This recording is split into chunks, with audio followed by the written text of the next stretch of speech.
Hi everyone, so today we're on a sea trial for the Hanse 348 that we filmed for you before. We've been out at sea now for a couple of hours, having a go at tacking, a bit of jibing. The conditions we've got when we first came out was 16 to 18 knots. It's dropped back to about 10 or 12 now. So let's cut up and have a look.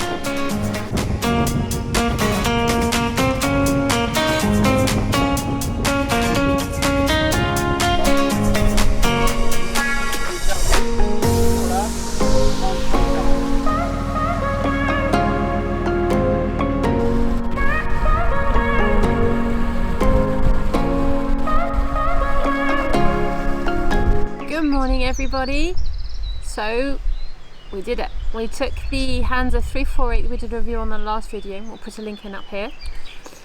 Took it out a few days ago. We've had time to think about the experience and we'd like to share with you basically our trip out. Say we were really lucky by Monsieur Toby, the Hanse representative, to be invited out on this boat. In a couple of weeks we're going out on the 388. Yep. So they've actually allowed us, we're going to do a full tour of that at the same time while we're out sailing, which is going to be really exciting. Wanna move my feet, wanna drink my wine, wanna move my feet, wanna drink my wine, wanna move my feet, wanna drink my wine, wanna move my feet, wanna drink my wine.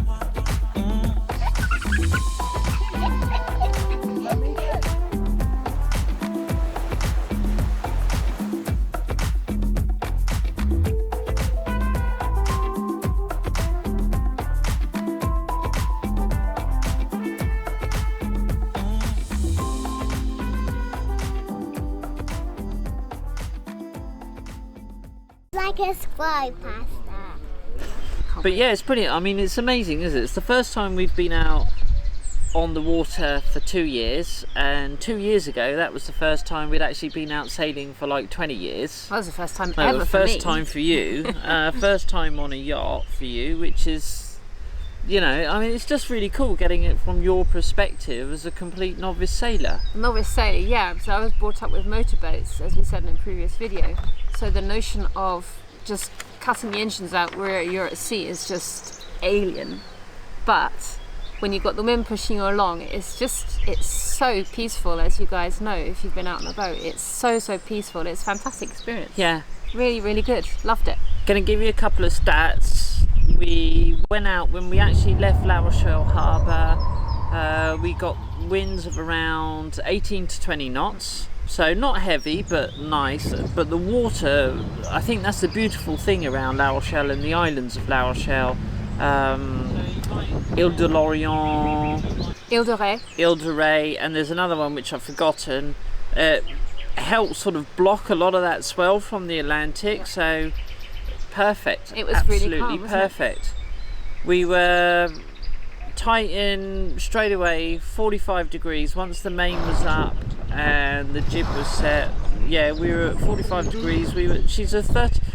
It says a 34 yacht, but really the whole length is what, 32 foot, 32.9, and the water line's 31 foot. Yeah, it's just shade under 32, isn't it? Beam's fantastic.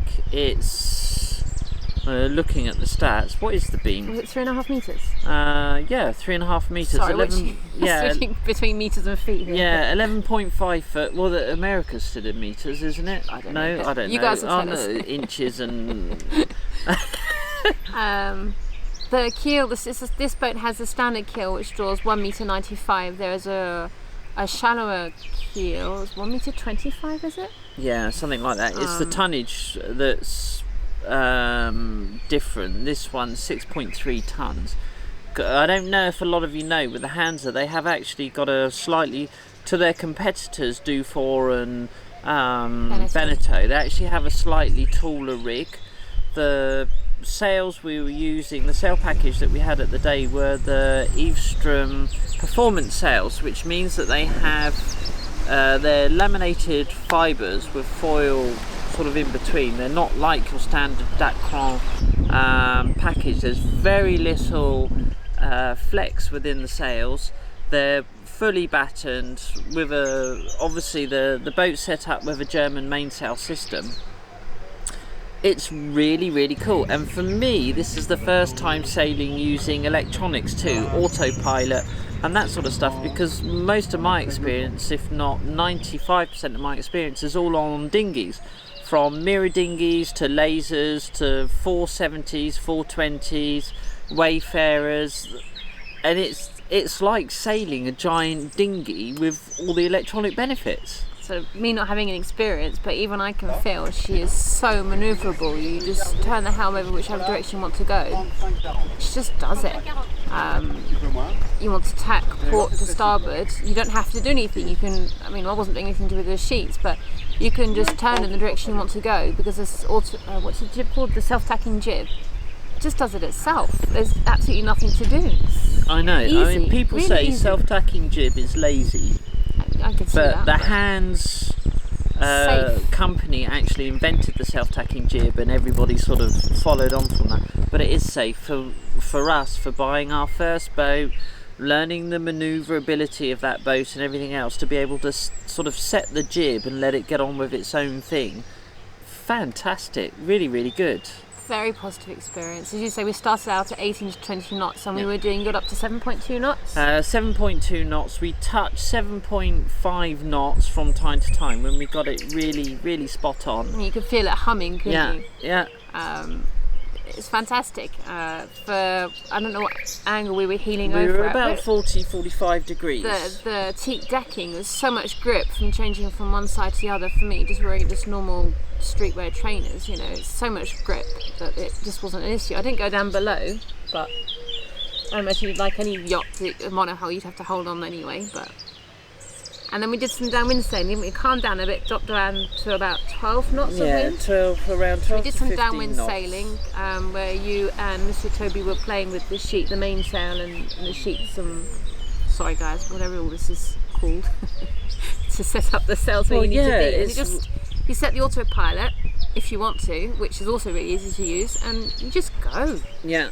I had a lot of fun with Mr. Toby trying to find the best set for the sail while Sarah was helming.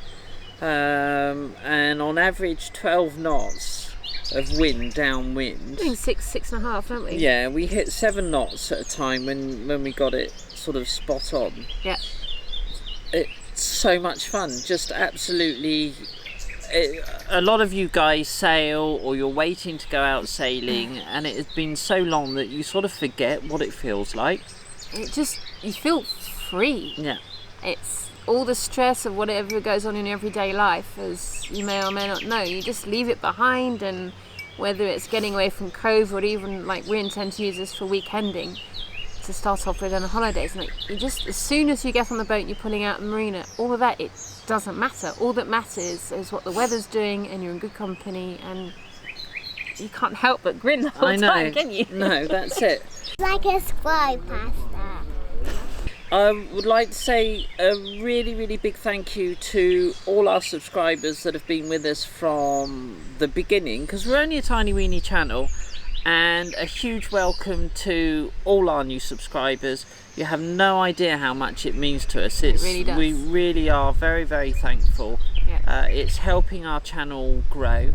And if this is your first time watching one of our videos, we are trying to improve, or we're working on improving every time. If you like what we do, would you consider subscribing to our channel?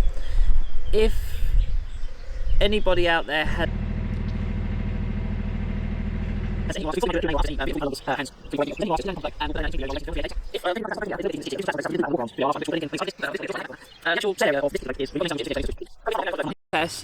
have the cost, because I know people like to know the cost of the boats. We certainly did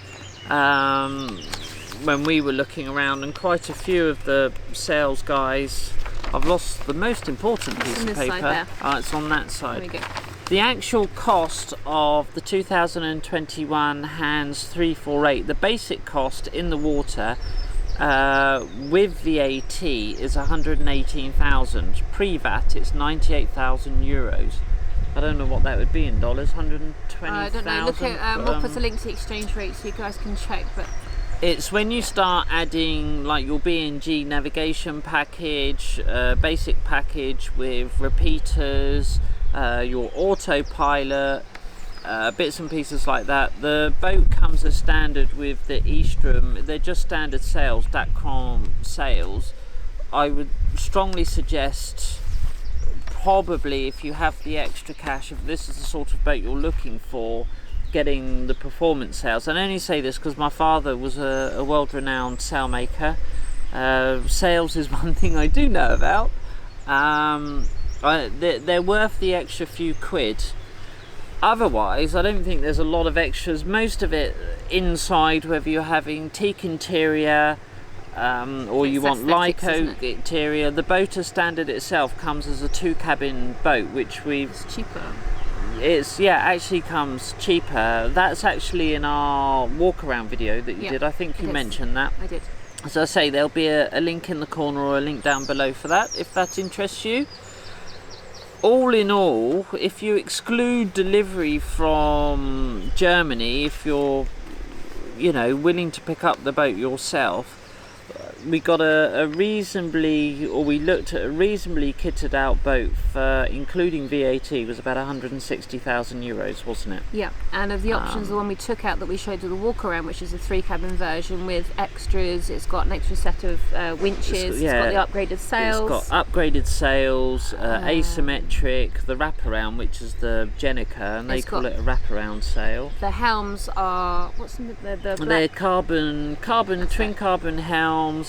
Light oak interior, teak decking. And it's got all the upgraded 12-inch screen for your navigation, which is on central pillar by the table in the cockpit.